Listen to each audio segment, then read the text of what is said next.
Hola, ¿qué tal chicos y chicas? ¿Cómo están? Bienvenidos y bienvenidas una vez más a mi canal. Mi nombre es Román López para las personas que están llegando por primera vez a uno de mis videos. Y hoy, como pueden ver, no estoy solo, estoy acompañado por nada más y nada menos que Pratik Naik. Y vamos a estar haciendo una entrevista, la estoy comenzando en español, pero obviamente va a ser en inglés traducida. Así todo el mundo va a poder entender lo que estamos hablando. Estamos ahora en Los Ángeles, California, y es la primera vez que voy a hacer una entrevista, así que vamos a ver qué tal sale.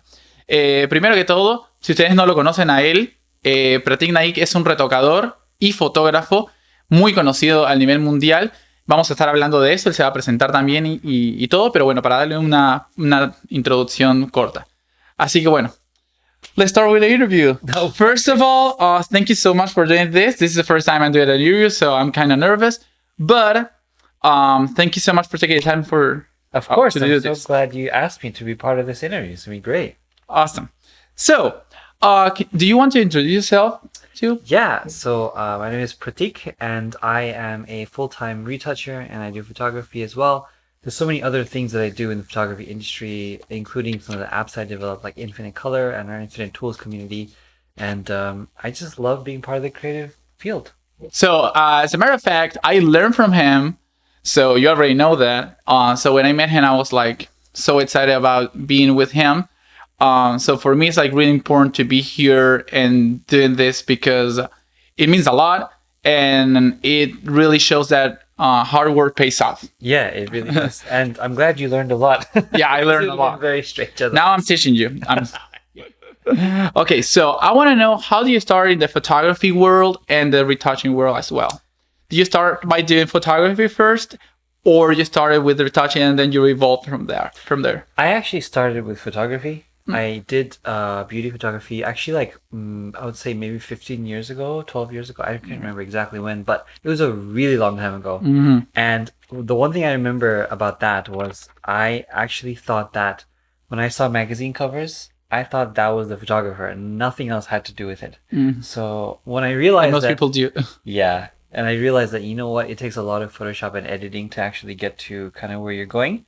So I took a step back and actually did retouching for a while.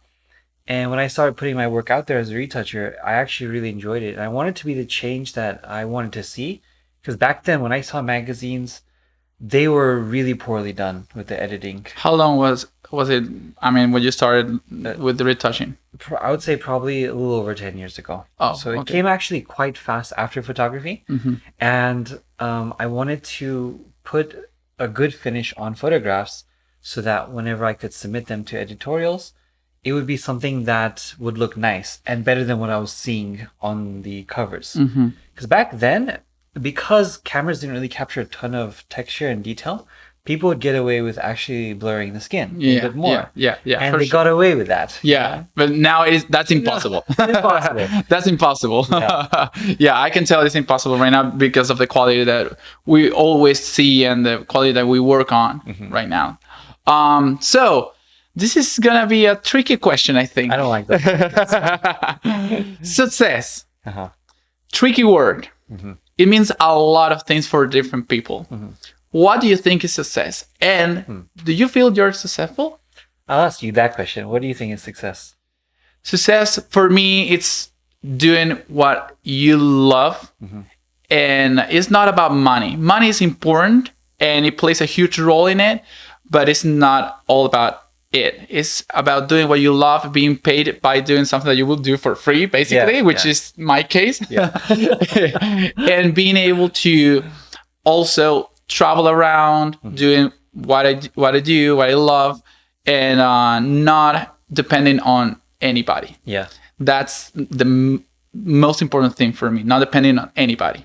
Perfect. Next question. No, actually, honestly, like I think success is similar to that. You know, like you have to love what you do to a point where even if you had to do it for free, it wouldn't be something that would kill you because you kind of are obsessed with it. So for me, retouching is actually more of an obsession than even something that I love, because I think when you spend more time doing things that you normally would do anyway, it's better to do that than the things that you might even enjoy, because sometimes you enjoy something but you can't see yourself doing it forever. It's a hobby. But some things you can't live without doing, and that is what we're doing. And so for me, that being able to do that is success. Doing photography is success. And having small successes is also very important, right? So this is a big picture. But for example, let's say you get a yes from somebody you want to work with. That's a small success. Yeah, for sure. And these little things eventually add up to something big, like sponsorships or big workshops or, anything like that. They all start really small, and sometimes you don't even notice that these small things can add up to something bigger. Yeah. Do you ever think that you were gonna make it this far in the industry? Absolutely not. Really? No. When I started doing Photoshop, I had no idea what direction I want to go in when I first did Photoshop. I did so many different things, from compositing to graphic design to digital painting to all these things and skill sets in Photoshop. And eventually, because of photography, retouching kind of stuck.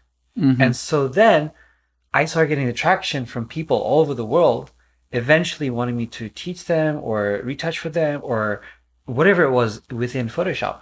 And now suddenly we've snowballed into something like this, where now we're talking face to face and I'm getting to educate other people. And so time just goes by really fast. Yeah, for sure.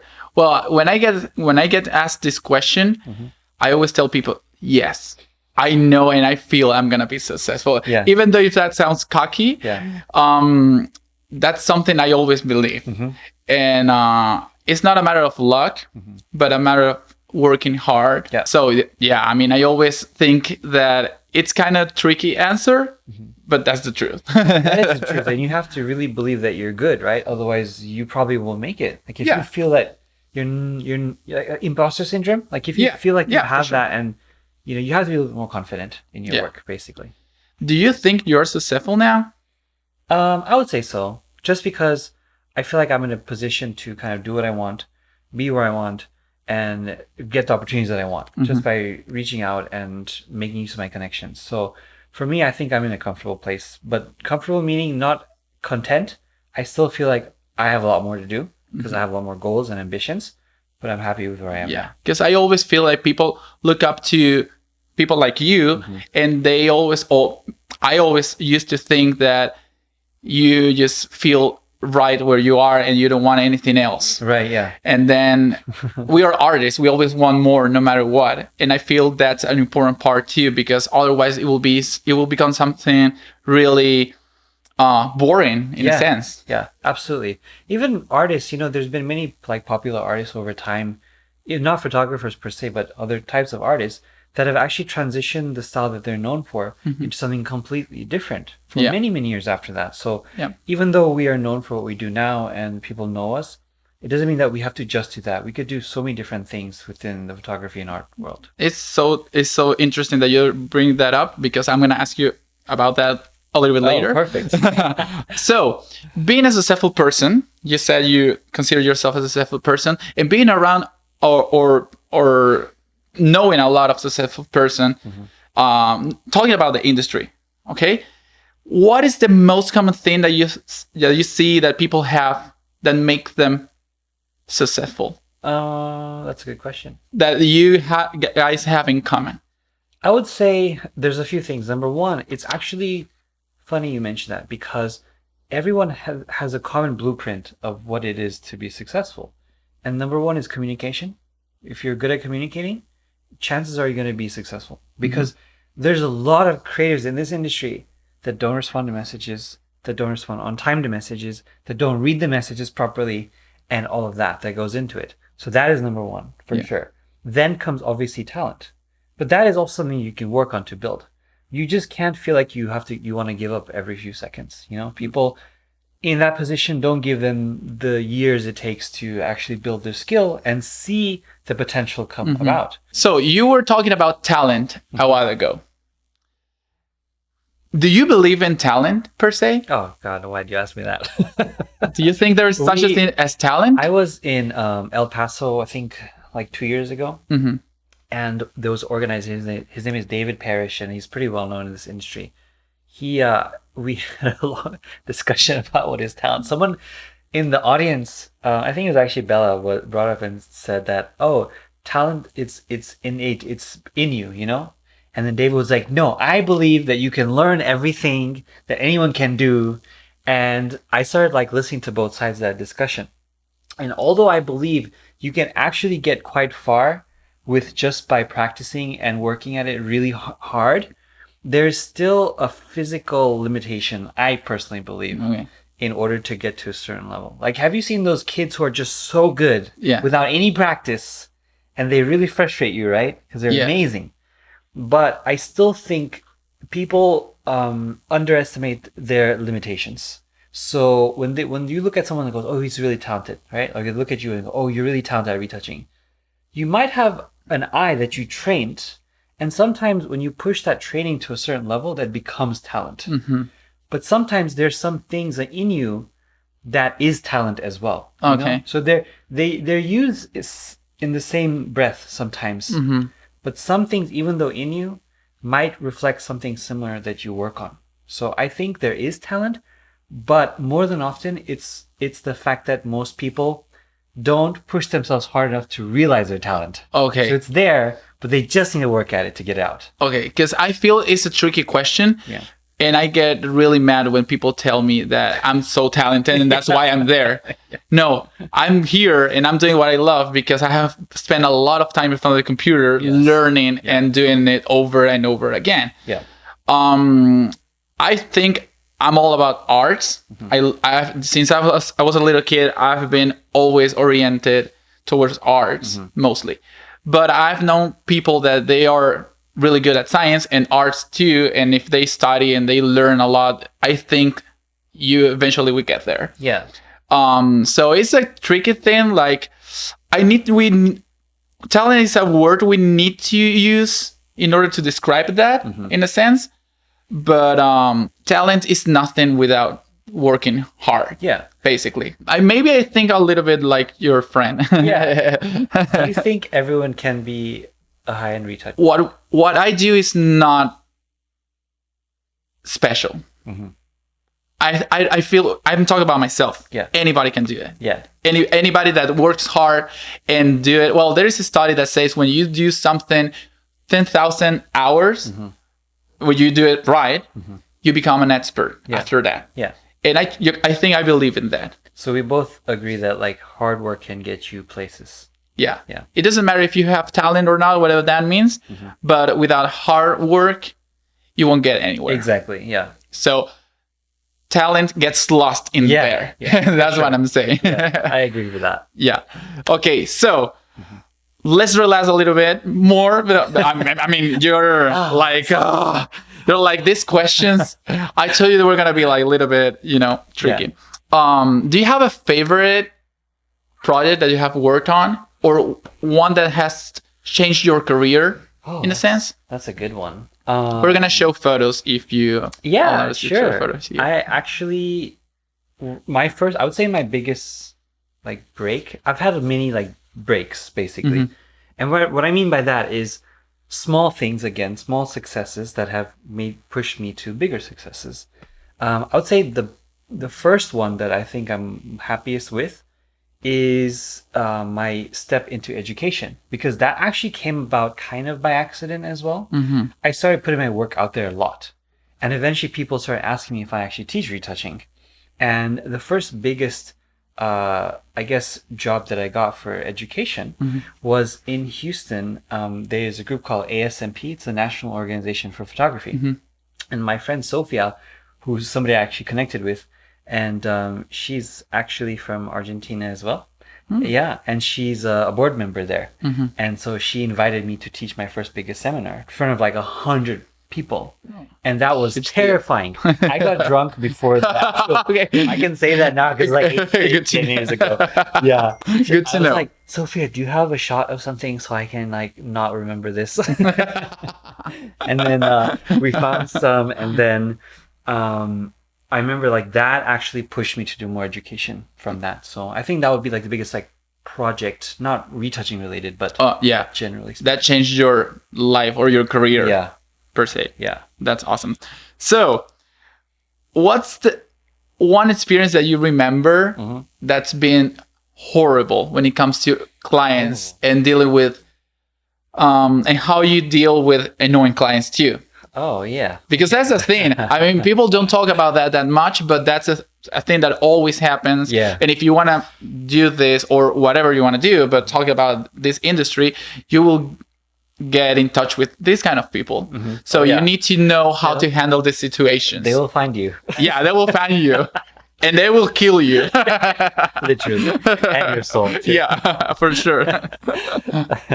I would say it probably, if I had to think, the first thing on top of my head, I worked with a photographer. I'm not going to say where he's based because that's going to give it away. Yeah. But he started working with me, and my first job that he gave me was a commercial job. It was for a clothing company, and it was for different sizes of people. And so what happened was they shot a plus size model, a normal model, and many different sizes. And what happened was when I got the files, they gave me all the descriptions and the write-ups. But I soon realized that based on the notes, the art director had no idea of what retouching was possible with. Oh, okay. Yeah, you know okay. Yeah. So I know where you're going. So one of the sets was shot outside in front of like it was like a building or a wall or something where you couldn't really liquefy anything. Like you had to get plates. Yeah. And they didn't get plates. And for those of you who don't know what plates are, it's basically shots without the models in the photo, so you can composite elements there. And it happens all the time. You never know when an art director or someone is going to be like, hey, could you extend the frame a little bit further left or right or up and down? Or could you move the model this way? Yeah. Yeah. And shooting outdoors, you have to have all of that. Yeah. Otherwise, you can't do it. You can't. It's impossible. So when you work with a commercial photographer successful, what happens is they already know this. I don't have to ask for it anymore. And they just give it to you as a separate like folder of plates. And for every single set or file, I get them. But what happened in this case is I thought this guy was experienced. I was like, this guy knows what he's doing. His work's amazing. He didn't know shit. Like, he didn't give me anything. And the art director was But he told you to do that. Oh, yeah. Art director was like, could you make this person skinnier? And this was a plus size model. And this was not supposed to be this is not supposed to be it. But they wanted the plus size model to be like many, many sizes smaller. Why did you find a small model in the first? Yeah, but that happens a lot. It happens a lot. And so then they all got mad at me because I wasn't able to do the job because I didn't have the assets to do it. Yeah. But they thought it was my fault. And this happened not just for that picture, but many different images where it was like, could you turn this photo into like nighttime photo or like crap like that, you know? I said, this is ridiculous. So from then on, I was very specific to ask for things that I knew that I need, even though I thought they would know, but I would ask anyway. So that was just like a nightmare. Like the deadlines were a nightmare, the expectancies were a nightmare. Are you still working with? Oh, hell no. It's like, hell today. I quit that. Let's talk about pricing. Okay. Pricing your work. How do you know how to price your work when you're first starting now? Because I know that you already know how to do it because you've been a while in this industry. But are you calling me old? You have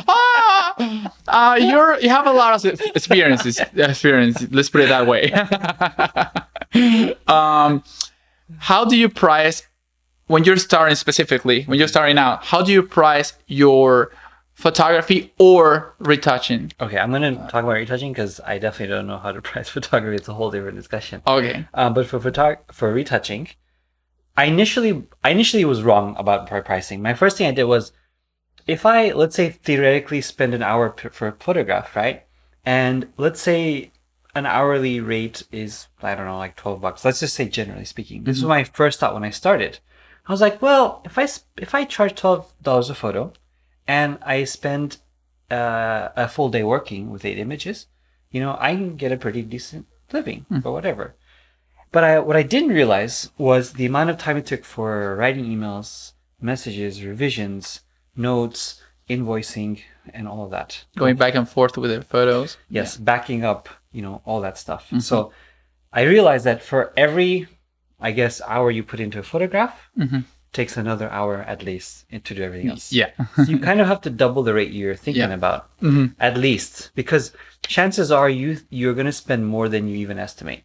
So for me, I don't tell my hourly rate because I'm much faster now. So what happens is, if I give them a quote, I actually spend a lot less time than they think I'm going to spend. So it seems like a good deal. Yeah. So what I tell people is, when you look at a photograph, see how long you're going to spend on a photograph. Because eventually in time, when you look at a picture, based on the texture detail, the lighting condition, you'll know relatively And what they want. Yeah, as well. You have to ask what they want. Yeah, for sure. And for me, I actually don't even offer color grading to my clients anymore because that is a whole other process. They have expectations that don't match their mood board and all that stuff. So for me, it's primarily skin and detail cleanup for the most part. And I might offer them and give them suggestions on color. But what I do is, going back, I look at the photograph and I estimate in my head, I might spend 30 minutes on this photograph. So whatever my hourly rate is, I know it's half of that basically. Okay. And then I give them that quote. And then that's kind of how I price it in.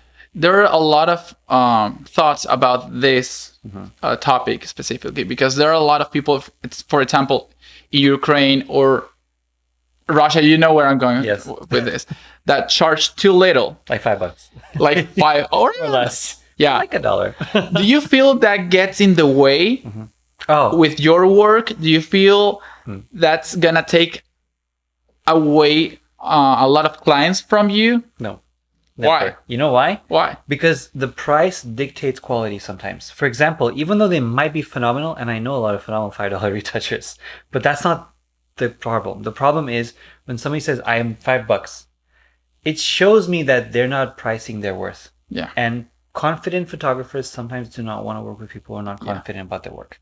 Secondly, when you price it too low, it shows you also don't have respect for the industry too. Yeah. Because when you price like $2 or $3, you're coming in and you're trying to steal people's work, literally.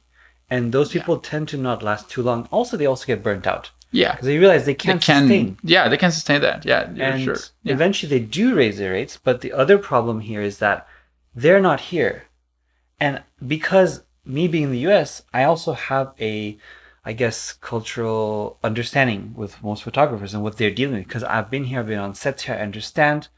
And they haven't. So and you understand what they charge too. Exactly. And yeah. And so I also understand what the photographers are going through on set, and I know what their clients are looking for. And again, communication. So if I didn't have that experience communicating with them and the clients, I wouldn't feel confident about my rates. But I do, because I have that additional benefit that comes with working with someone like me who has that experience. Yeah, it happens to me that I always like not basing my decisions on price, because that's dumb, but I don't trust cheap things. Yeah. Because you get what you pay for most of the time. Sometimes it's not like that, but most of the time it is. And I feel there are different clients for different people in everything. Like they're cheap, like really high-end brands when it comes to clothing too, or really cheap brands as well. Yeah. So it depends on, I think it depends on what you're trying to aim for. If you're trying to just work with cheap photographers, you're not growing that much, because you're getting that kind of photography as well. So it goes hand in hand, I think. Yeah. And I think working on commercial projects and bigger projects and trying to go after that, it makes a difference. And you soon realize that $5 can't sustain you for everything. You're just going to get burnt out. You're going to be poor and broke and still working your ass off. Yeah, for sure. And also, some people can get away with charging a little bit less because on the where they live in, depending on the country or even cities. Yes. Because it's not the same living in Los Angeles than living in Mississippi. The price varies a lot.